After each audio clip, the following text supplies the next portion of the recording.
Olá, eu sou Salvo Silveira, você está no canal Pense Nisso, o canal que traz reflexões e questionamentos sobre produtividade, saúde mental e problemas da vida moderna.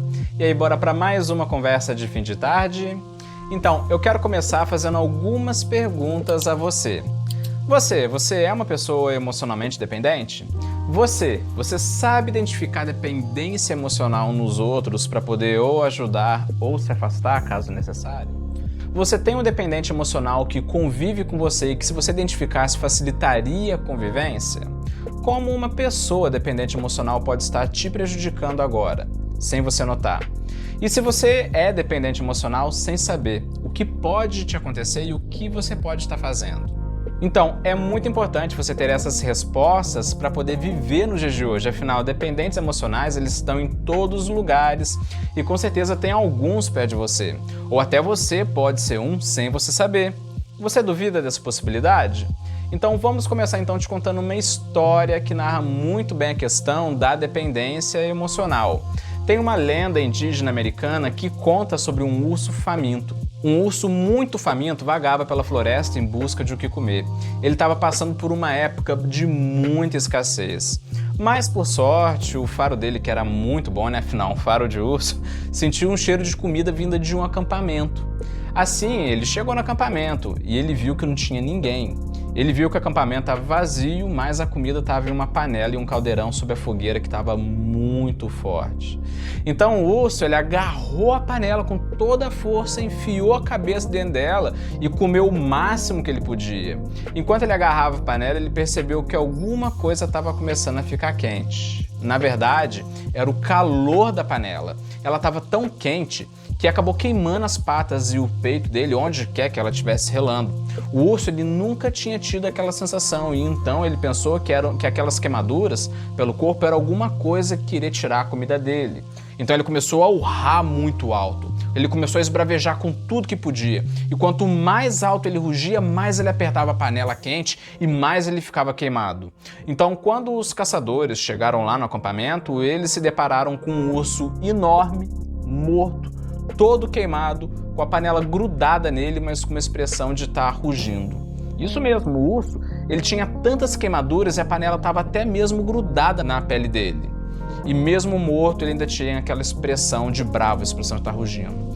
Essa história, ela narra muito bem a vida interior de uma pessoa que é dependente emocional ou codependente, que é aquela pessoa faminta por afeto, muito carente, mas que no final acaba se autodestruindo. A princípio, eu já te aviso para você, pode ficar tranquilo, não precisa ser hipocondríaco, pode ficar calmo. Ter uma pequena dependência emocional de alguém que a gente ama, isso daí é normal. Afinal, imagina que estranho seria se o nosso pai ou a nossa mãe morresse e a gente nem ligasse.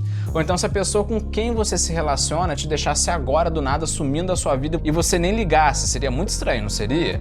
A questão é que é normal sim a gente ter uma certa dependência emocional dos outros. Afinal, nós somos seres sociais, nós precisamos amar e nos sentirmos amados, não é mesmo? Mas o problema é quando isso passa dos limites e lança você a uma vulnerabilidade extrema e que você acaba se autodestruindo. Mas você sabe qual é a diferença da dependência emocional saudável e a dependência emocional não saudável? É importante você saber isso para que você possa se localizar nessa nossa conversa. Mas então vamos aqui a linha que separa o saudável e o não saudável para que a gente tenha uma boa referência de o que estamos conversando. No caso do relacionamento saudável, o correto é você ter apoio emocional de quem você ama, ter o seu porto seguro, ter com quem você possa contar, ter um ombro amigo que te faça ver que você não está sozinho no mundo. Em geral, é aquilo que eu já falei, você amar e se sentir amado. Afinal, você é um ser humano e como todo ser humano, você tem necessidades emocionais, não é mesmo? Já agora, no caso da dependência emocional, ela está relacionada ao amor incondicional, que na verdade não era amor, e sim medo de abandono. Como se a pessoa, inconscientemente, de forma crônica, pensasse o tempo todo: e se eu for abandonado? E se eu for rejeitado? E se eu for substituído? O que vai ser de mim? E com isso fica exigindo o tempo todo alguma garantia de que está sendo amado e até mesmo sufocando e aprisionando a outra pessoa. Sendo que, na verdade, o verdadeiro amor, ele não aprisiona, ele nos liberta, não é mesmo? Você não concorda com isso? E o pior disso tudo é que a nossa cultura, historicamente, ela valoriza muito mesmo a dependência emocional, a codependência, do que o relacionamento sustentável e justo entre as pessoas. Você pode ver, por exemplo, o próprio sertanejo universitário que romantiza o corno manso, que é aquele homem que foi traído várias vezes, mas que continua apaixonado, ou aquelas histórias de romance que retrata aquela moça adulta, bonita, mas com uma cabeça de uma criança, aquela menininha burra em busca do príncipe encantado, o príncipe perfeito, o qual ela não vive sem. Ou seja, muitas vezes a própria codependência ela é travestida de romantismo aos olhos da sociedade. É bonito você ser emocionalmente dependente, mas essa mesma sociedade que acha isso bonito, quando a sua vida estiver um verdadeiro inferno, ela vai te deixar lá sozinho. Eu posso te garantir que ela não vai te ajudar. No caso da pessoa que é dependente emocional, pode ocorrer duas coisas com ela. Ou ela ser abusiva nos relacionamentos, exigindo exclusividade, prendendo a outra pessoa, sendo extremamente ciumenta, fazendo da vida do outro um verdadeiro inferno, ou pode ser o extremo oposto, ela ser vítima de um relacionamento altamente abusivo, se relacionando com um verdadeiro ditador. Vamos conversar aqui então agora sobre essas duas situações. Na primeira situação dela ser abusiva, pode ocorrer tanto no relacionamento amoroso quanto na amizade, no trabalho, em qualquer lugar que envolva vínculo entre pessoas. Sendo aquele tipo de pessoa grudenta, às vezes aquele tipo de pessoa exigente ao ponto de a outra pessoa se sentir sufocada, a pessoa falar, chega, pra mim já deu, não aguento mais. Pois a pessoa que convive com uma pessoa dependente emocional se sente drenada o tempo todo. É estresse 24 horas. Eu gosto muito da analogia da rosa, que explica muito bem o problema do dependente emocional. Em uma rosa, cada pétala se abre no seu tempo, de acordo com como foi feita pela natureza para abrir. Mas se a pessoa teimar, desrespeitar esse processo natural e forçar cada pétala para abrir, puxando cada pétala, essa rosa acaba sendo destruída.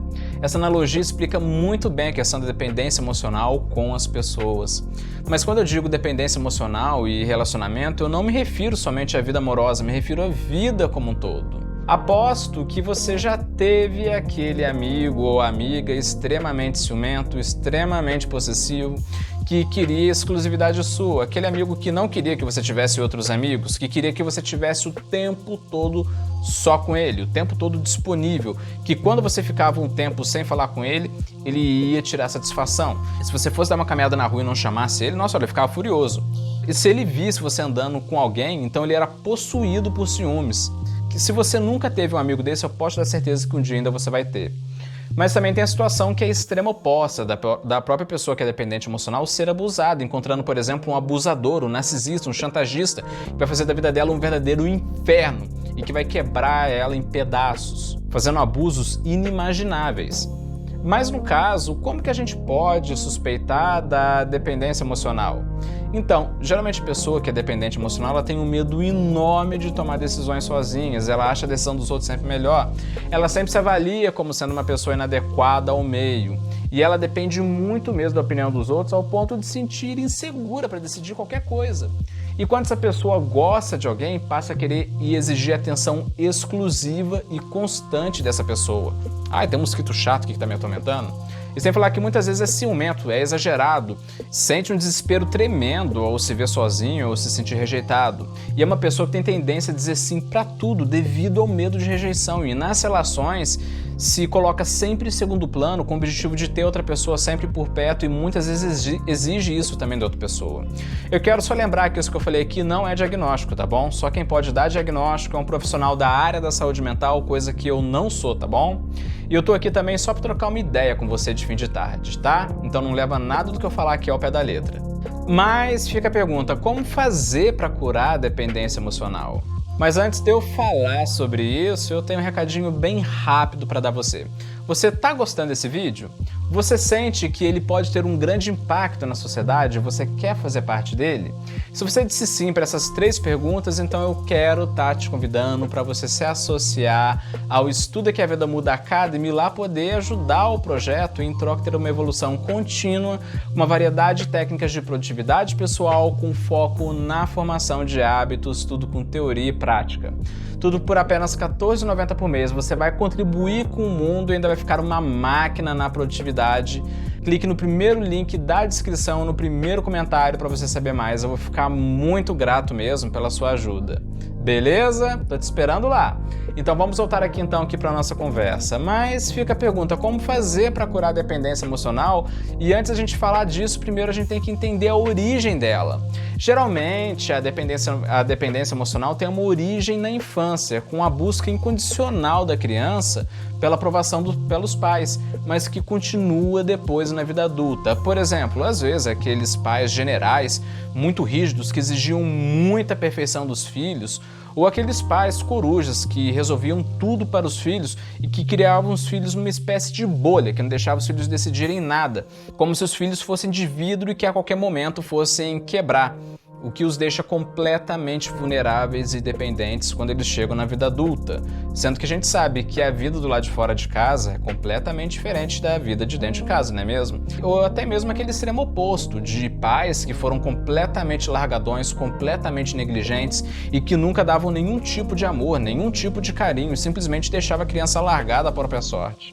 São muitas as causas para a codependência, às vezes nem tão relacionada diretamente aos pais, mas geralmente está.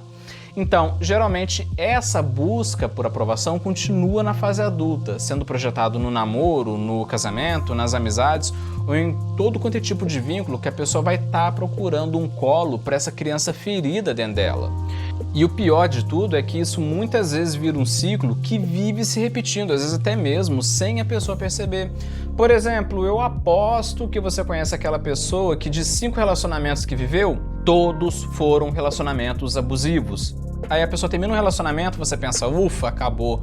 Aí quando vai ver, a pessoa já está em outro relacionamento abusivo, às vezes até mesmo pior do que o anterior. Ou ela está abusando o outro. A questão é que essa pessoa ela precisa arrumar alguma forma de quebrar esse ciclo e de curar a criança ferida que tem dentro dela, tendo contato com aquilo que ela não quer ter, abrindo aquela ferida dentro dela e tratando, e até mesmo às vezes ressignificando aquilo que aconteceu com ela na infância. Inclusive tentando entender e compreender o relacionamento dela com os pais. Mas eu te afirmo com certeza absoluta que a cura você não vai encontrar comigo, que sou um mero youtuber, falando para uma câmera. E você não vai conseguir isso em um workshop de fim de semana e muito menos com um guru de internet. Você vai conseguir isso trabalhando com um profissional capacitado, de preferência um psicólogo. Confesso que pode demorar um pouquinho, mas problema existencial muitas vezes não se resolve da noite para o dia.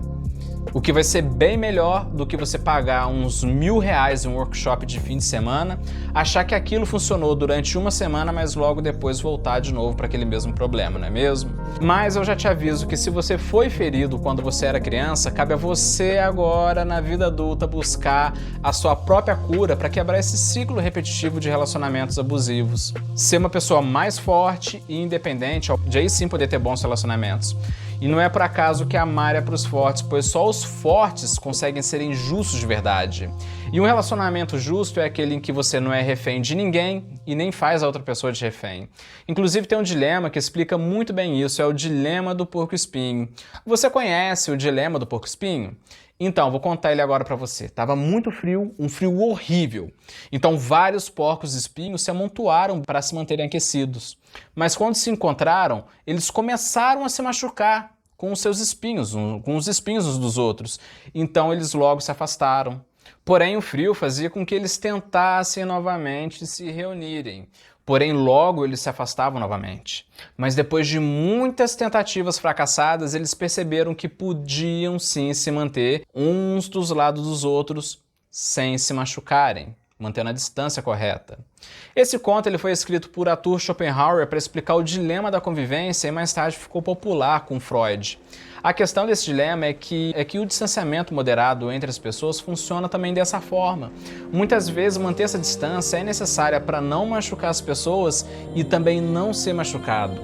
Por isso que amar é para os fortes, pois para amar também há limites. Beleza?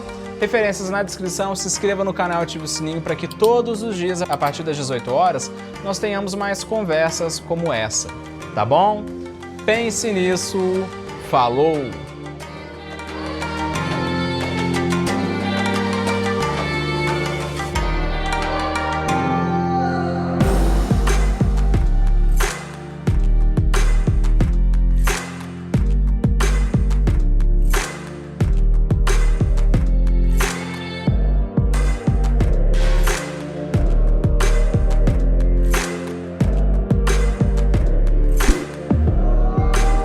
projeto precisa da sua ajuda. Acesse o primeiro link da descrição e faça parte dessa missão.